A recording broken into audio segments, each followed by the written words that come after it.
കൃഷ്ണേ, ദേ അത് നോക്ക്. ഇവിടെ ശൃംഗാരം നടക്ക. ഹായ് ശ്രീലക്ഷ്മി. ഹായ്.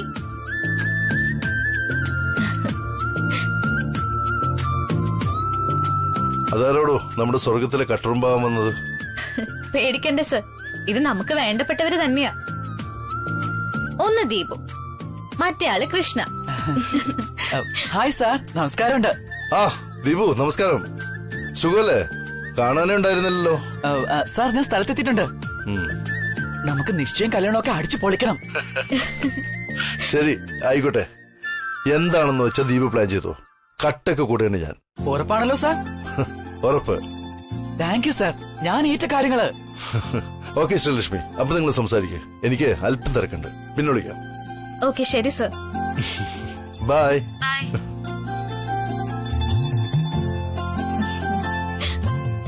എന്താടി ഞങ്ങള് വന്നത് ശല്യായോ നിനക്ക്? തീർച്ചയായിട്ടും ഭയങ്കര ശല്യായി. ഞങ്ങളുടെ പഞ്ചാര പ്രേമം മുറുകി വരികയായിരുന്നു. നീയൊക്കെ കൂടി നശിപ്പിച്ചു. അയ്യോ പോട്ടടി ചക്കരെ, ഇനി കുറച്ചു ദിവസം കൂടി ഞങ്ങള് സഹിച്ചാ മതിയല്ലോ. പിന്നെ നിന്നെ ഇവിടുന്ന് രവിവർമ്മൻ സാറ് ഉടലോടെ പൊക്കിക്കൊണ്ട് പോവുകയല്ലേ. അതാലോചിക്കുമ്പോഴാ കൃഷ്ണ ഒരു വിഷമം.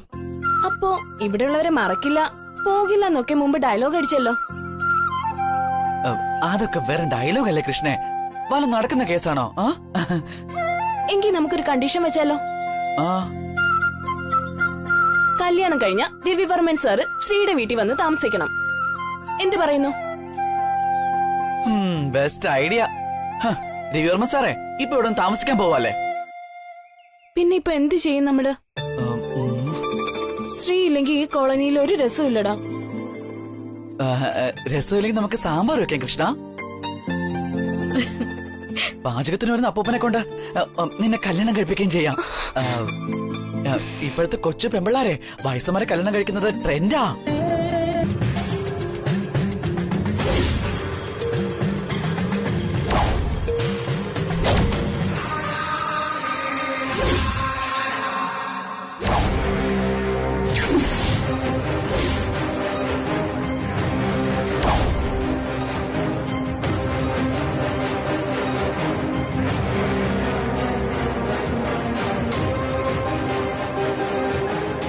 ഇതെന്താണെന്ന് അറിയാമോ നിനക്ക്? ഇതാണ് രവിവർമ്മനുള്ള ജിഡിയുടെ വജ്രായുധം. കൊലയാളിയായ യൂത്ത് ഐക്കൺ രവിചന്ദ്രവർമ്മൻ. ഈ ഒരൊറ്റ ആയുധം മതി അവന്റെ വിവാഹം മുടങ്ങാൻ. സ്വന്തം ഭാര്യയെ അരുങ്കൊല ചെയ്തവൻ ആരെങ്കിലും ഇനി പെണ്ണു കൊടുക്കൂ? അവന്റെ ഒരു മഹാമനസ്കത, ദാനശീലം, എന്തൊക്കെ കിരീടങ്ങളാണാവോ അവനെ കിട്ടിയിരിക്കുന്നത്. അവൻ ആട്ടിൻ തോലണിഞ്ഞ ചെന്നായ. അതാ ഇവിടെ ആരും മനസ്സിലാക്കാത്തത്. ഇന്നലെ വരെ ഈ സത്യം അറിയാവുന്നത് ഭൂമിയിൽ ഒരേ ഒരാളായിരുന്നു. അത് ഈ ഞാനാ. ഇനി ഞാനത് ഈ ലോകത്തിന് തന്നെ അറിയിക്കാൻ പോവുകയാണ്. ഇനി അവൻ ജനങ്ങളുടെ മുന്നിൽ തലകുനിച്ച് നടക്കുന്നത് എനിക്കൊന്ന് കാണണം. ഞങ്ങൾ തമ്മിലുള്ള കളിയിൽ ഇതുവരെ അവനാ ജയിച്ചുകൊണ്ടിരുന്നത്. അങ്ങനെ എപ്പോഴും ഒരാൾ തന്നെ ജയിച്ചാൽ ഈ ഗെയിമിനൊരു ത്രില്ലല്ലോ. എന്ത് ചെയ്യാനാ സാർ ഉദ്ദേശം? ഉദ്ദേശം വലുതാ, ചെയ്യൽ ചെറുതും. അവൻ കെട്ടാൻ പോകുന്ന പെണ്ണിന്റെ കയ്യിൽ ഈ വാർത്ത കിട്ടിയാൽ പിന്നെ ഏത് പെണ്ണാണ് അവന്റെ മുന്നിൽ താലി കെട്ടാൻ കഴുത്ത് കാണിച്ചു കൊടുക്കുന്നത്? ആ താലിച്ചരട് കൊലക്കയറാണെന്ന് മനസ്സിലാക്കാനുള്ള ബുദ്ധി നമ്മുടെ നാട്ടിലെ പെണ്ണുങ്ങൾക്കുണ്ടെന്നുള്ളത് തീർച്ചയാ. ഞാനിതുടൻ ആ പെൺകുട്ടിയുടെ കൈകളിൽ എത്തിക്കും. നീ ഒരു കാര്യം ചെയ്യ്, ഒരു പേപ്പറും പേനയും എടുക്ക്. എന്നിട്ട് ഞാൻ പറയുന്നത് എഴുതണം. പെട്ടെന്നാവട്ടെ.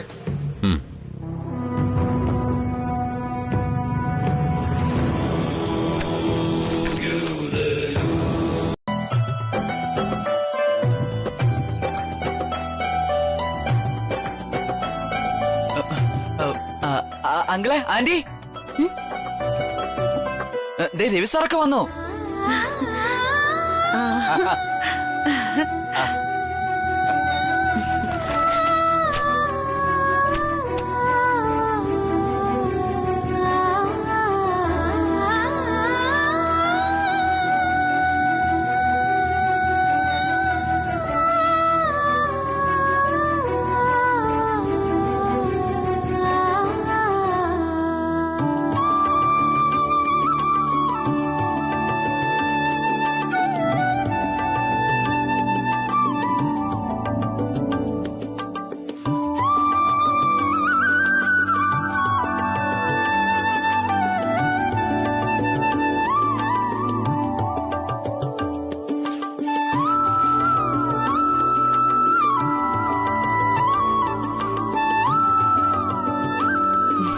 നമസ്കാരം അമ്മേ. നമസ്കാരം. നമസ്കാരം സാർ. നമസ്കാരം. നമസ്കാരം. യാത്രയൊക്കെ സുഖമായിരുന്നല്ലോ അല്ലേ? ആഹാ, ഇത് ആദ്യമായിട്ടൊന്നും അല്ലല്ലോ ഞങ്ങൾ ഇവിടെ വരുന്നത്. അതെ അതെ, എങ്കിൽ പിന്നെ ഞാനും ചോദിച്ചോളയാം, എന്തുണ്ട് ശ്രീലക്ഷ്മിയുടെ അച്ഛാ വീട്ടിലെ വിശേഷങ്ങള്? ആ ഇവിടെ വലിയൊരു കല്യാണം നടക്കാൻ പോവല്ലേ? ഇന്നതിന്റെ മോതിരം മാറല് നിശ്ചയമല്ലേ? ആണോ? ആരുടേതാ? അറിഞ്ഞില്ലല്ലോ. ആരുടേതാണെന്ന് വാവുകൊണ്ട് പറയില്ല. ആളിന് വേണമെങ്കിൽ ചൂണ്ടിക്കാണിച്ചു തരാം. ദേ, ദേ, ദേ, ദേ.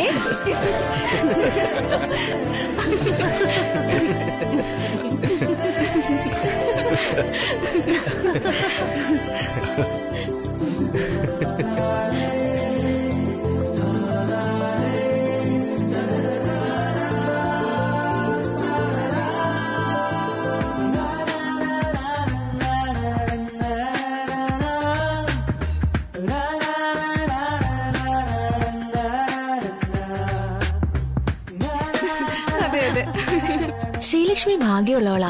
അവസാനം ലോട്ടറി തന്നെ അടിച്ചു കണ്ടില്ലേ? അതും വെറും ലോട്ടറി അല്ല, ബമ്പർ ലോട്ടറിയാ.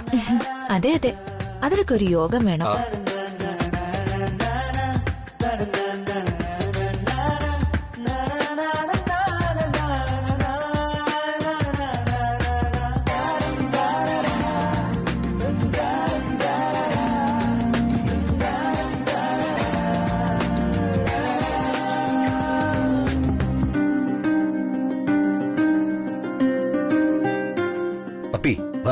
നമുക്കും അങ്ങോട്ട് ചെല്ലാം.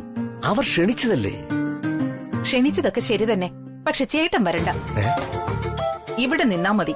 ഞാനൊന്ന് പോയി തല കാണിച്ചിട്ട് വരാം. അതെന്താണ് ഞാൻ വന്നാല്? ദേവി, ഇത് ഇനിയെങ്കിലും അവരെ ഉപദ്രവിക്കരുത് ചേട്ടാ, പ്ലീസ്. അയ്യോ പപ്പി, ഞാൻ ഒരു കുഴപ്പം കാണിക്കില്ല. അന്ന് സച്ചിയുടെ കല്യാണം മുടക്കി തന്നെ ഈ കല്യാണം നടക്കാനല്ലേ? ഇനി നിനക്ക് എന്നെ വിശ്വസിക്കാം. ഞാൻ ഒരു കുഴപ്പവും കാണിക്കില്ല. പഞ്ചപാവായിട്ട് നിക്കേയുള്ളൂ. ഒരു പഞ്ചപാവം ആരും കേക്കണ്ട. വരൂ, അകത്തേക്കിരിക്കാം. അതെ അതെ, അകത്തിരുന്ന് സംസാരിക്കാം. വരൂ അമ്മേ. വരൂ. ഒരു മിനിറ്റ്. അല്ല, ഇവിടെ നമ്മളെ വെൽക്കം ചെയ്യേണ്ട പ്രധാനപ്പെട്ട ആളെ ഇതുവരെ കണ്ടില്ലല്ലോ. മോളെ ശ്രീ, നീ ഇങ്ങോട്ടൊന്ന് വന്നേ.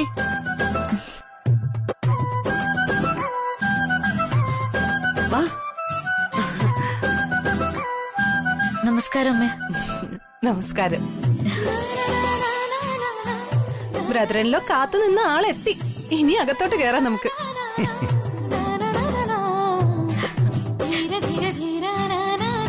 വരൂ അമ്മേ. വരൂ. അവിടെ നിൽക്കേ. എന്താ മാഡം, അകത്തേന്ന് എത്തി നോക്കുന്നുണ്ടല്ലോ.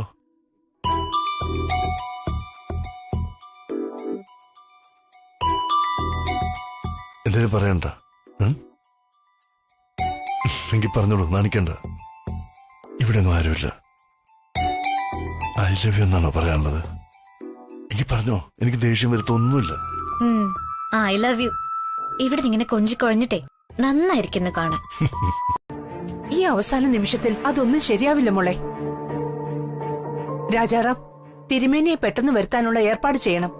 ശരിയമ്മേ, ഞാൻ ഒന്നുകൂടെ ശ്രമിച്ചു നോക്കാം.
എങ്ങോട്ടേക്കാ?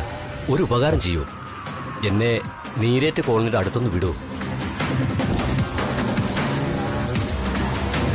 അതെ, അത്യാവശ്യമായിട്ട് അവിടം വരെ ഒന്ന് പോകണം. ഒരു ലിഫ്റ്റ് തരൂ. നീരേറ്റ് കോളനിയിൽ നിന്നാണോ നിങ്ങൾ പറഞ്ഞത്? അതെ സാറേ. അവിടെ ആരുടെ വീട്ടില്? അവിടെ ഒരു സെയിൽസ്മാൻ ഉണ്ട്, സുദർശനൻ. ഇന്ന് അയാളുടെ മകളുടെ വിവാഹ നിശ്ചയമാ.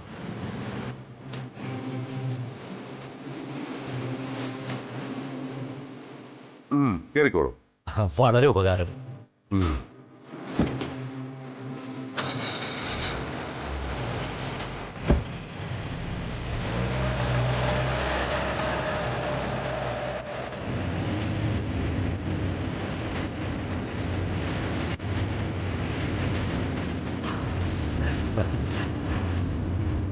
ഈ സുദർശന്റെ മോളെന്ന് പറയുമ്പോ അതാ ശ്രീലക്ഷ്മി അല്ലേ? ആ പേരതി എന്നെ. ആളിനെ ഞാൻ കണ്ടിട്ടില്ല. ചെറുക്കന്റെ അമ്മയുടെ ഏർപ്പാടിൽ ജാതകം നോക്കിയിട്ട് വരുന്ന വഴിയാ.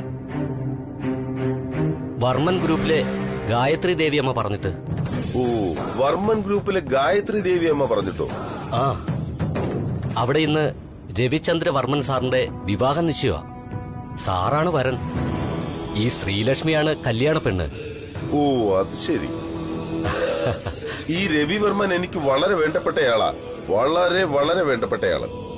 ഓ, ഞാൻ ദുബായിൽ നിന്ന് ഇപ്പൊ വന്നിറങ്ങിയതേ ഉള്ളൂ. അതാ നിശ്ചയത്തിന് ക്ഷണിക്കാൻ വിട്ടുപോയത്. സാറേ, വണ്ടി കുറച്ച് സ്പീഡിൽ വിടാൻ പറയൂ.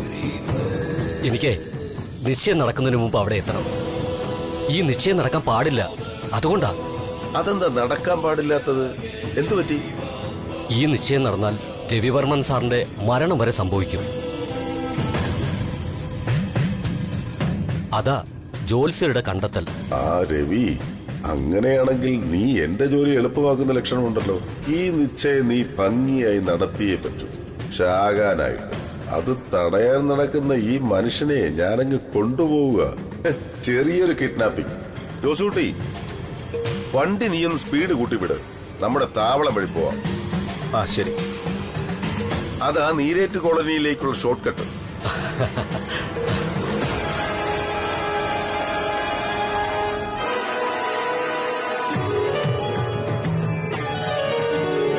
അമ്മേ നാരായണ, ദേവി നാരായണ, ലക്ഷ്മി നാരായണ, ഭദ്രേ നാരായണ.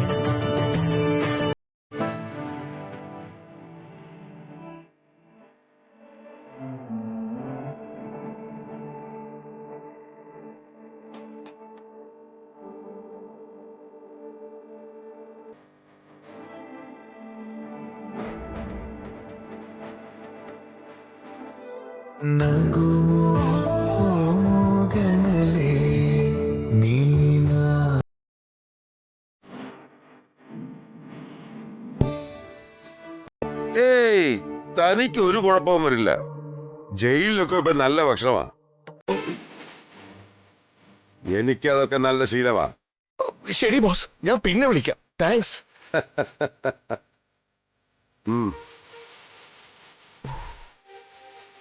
എന്റെ അമ്മോ, ഇയാളൊരുമാതിരി ഹിന്ദി സിനിമയിലെ വില്ലന്മാരെ പോലെയാണല്ലോ ചിരിക്കുന്നത്. അത് കേൾക്കുമ്പോ അറിയാം എന്തോ കുഴപ്പമുണ്ടാക്കാൻ പോവാണെന്ന്. അപ്പോ രാവിലെ തിരക്കിനിടയിൽ ആ കൊറിയർ പൊട്ടിച്ച് വായിച്ചിരിക്കാനിടയില്ല. അതാണ് നിശ്ചയം നടന്നിരിക്കുന്നത്. അതേതായാലും നന്നായി. ഈ വിവാഹം നടക്കുന്നത് നല്ലതല്ലേ? ആ തിരുമേനി പറഞ്ഞതുപോലെ ജോത്സ്യന്റെ പ്രവചനം നടക്കുകയാണെങ്കിൽ എന്റെ ജോലി എളുപ്പമായി. ദേവി മരിക്കും. കൊള്ളാം. ദൈവം പോലും അവന്റെ കൂടെ ഇല്ലെന്ന് ഉറപ്പായി. ഇനി ആ തിരുമേനിയെ വിരട്ടി വിട്ടേക്കാൻ പറ. അയാളെ ഈ നാട്ടിൽ കണ്ടാൽ കാല് വെട്ടിയെടുക്കുമെന്ന് പറഞ്ഞാൽ മതി. പേടിച്ച് നാട് വിട്ടോളും. ശരി.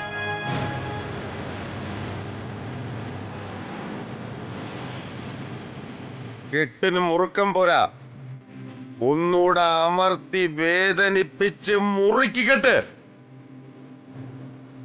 ഇപ്പൊ വന്ന് വന്ന് ഈ വേദനയ്ക്കൊരു സുഖമാ.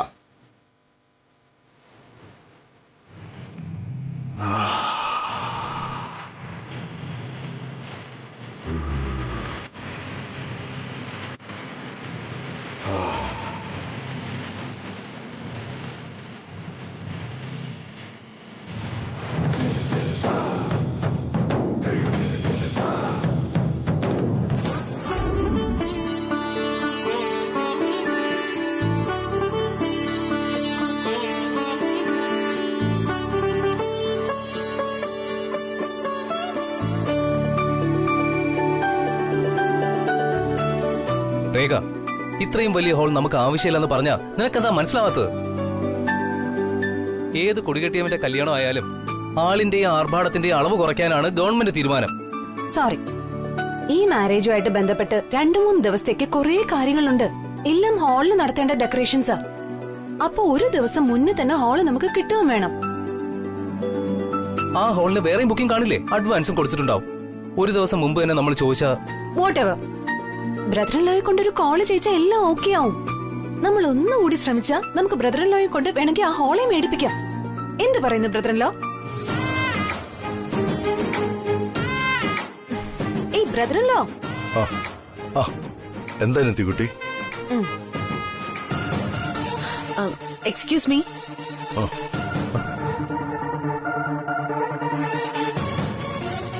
രവി സർ, എനിക്ക് അർജന്റായിട്ട് സാറിനോടൊന്ന് സംസാരിക്കണം. ഏയ്, എന്താ ഇത് സാന്ദ്ര? ഞാൻ ബ്രദർ ഇൻ ലോയോട് സംസാരിക്കുന്നത് കണ്ടില്ലേ? ഇടയിൽ കയറി സംസാരിക്കുന്ന എന്തിനാ? അതല്ല മാം, സാർ നാളെ രാജനന്ദിനി ഫാബ്രിക്സിന്റെ ബോർഡ് മീറ്റിൽ പങ്കെടുക്കണമെന്ന് കോള് വന്നു. അതിനെക്കുറിച്ച് സാറിനോട് സംസാരിക്കാനായിട്ടാ ഞാൻ. അതിനെക്കുറിച്ചാണ് എനിക്ക് പറയാനുള്ളത്. ബ്രദർ ഇൻ ലോ ഇന്നു മുതൽ ഓഫീസ് കാര്യങ്ങളിൽ ഇൻവോൾവ് ആകില്ല. കല്യാണത്തിന് ഇനി അധിക ദിവസങ്ങളില്ല. സോ നിന്റെ ജോലി ഇനി ബ്രദർ ഇൻ ലോയെ ഡിസ്റ്റർബ് ചെയ്യാതെ ഓഫീസ് കാര്യങ്ങൾ നോക്കുന്നതാണ്. അനിയത്തിക്കുട്ടി, കല്യാണമാണെന്ന് വെച്ച് ഓഫീസ് കാര്യങ്ങൾ ശ്രദ്ധിക്കാതിരിക്കാൻ പറ്റില്ല. ബ്രദർ ഇൻ ലോ, കല്യാണത്തിന് എന്തൊക്കെ കാര്യങ്ങളുണ്ടെന്നാ വിചാരം? എന്തൊക്കെ ഷോപ്പിംഗ് ചെയ്യണം നമുക്ക്? തുണികൾ, ആഭരണങ്ങൾ, വെഡിംഗ് കാർഡ്സ് സെലക്ട് ചെയ്യണം, അതിനെ ഡിസ്ട്രിബ്യൂട്ട് ചെയ്യണം. ഗസ്റ്റിന്റെ അക്കോമഡേഷൻ, മീഡിയ കവറേജ്, ഇതൊക്കെ മെയിൻ വർക്ക്സ് മാത്രമാ. ചെറിയ ചെറിയ വേറെ 100 കാര്യങ്ങളുണ്ട് ഇനിയും. രേഖ, നിന്റെ ഈ ആവേശം കണ്ടിട്ട് ചേട്ടായുടെ കല്യാണം ഒരു ഉത്സവം പോലെ പ്ലാൻ ചെയ്യുന്ന മട്ടാണല്ലോ. വളരെ നാളുകൾക്ക് ശേഷം നമ്മുടെ വീട്ടിൽ നടക്കാൻ പോകുന്ന ശുഭകാര്യമാണ് രവിയുടെ വിവാഹം. കുറച്ചൊക്കെ ആഘോഷമില്ലാതെ പിന്നെ എങ്ങനെയാ? Correct mother in law. ഇനി ഓഫീസ് വർക്കുകളൊന്നും വേണ്ട ബ്രദർ ഇൻ ലോ. ഡിസ്റ്റർബ് ചെയ്യരുതെന്ന് സാന്ദ്രയോട് പറഞ്ഞേക്കെ. അതിന് ഇപ്പോഴേ എന്നെ എൻഗേജ് ആക്കിയാൽ വളരെ ബുദ്ധിമുട്ടാവും. ചേട്ടായി, ഇനി പറഞ്ഞിട്ട് കാര്യമില്ല. എൻഗേജ്മെന്റ് കഴിഞ്ഞ സ്ഥിതിക്ക് ഇനി എൻഗേജ് ആയേ പറ്റൂ.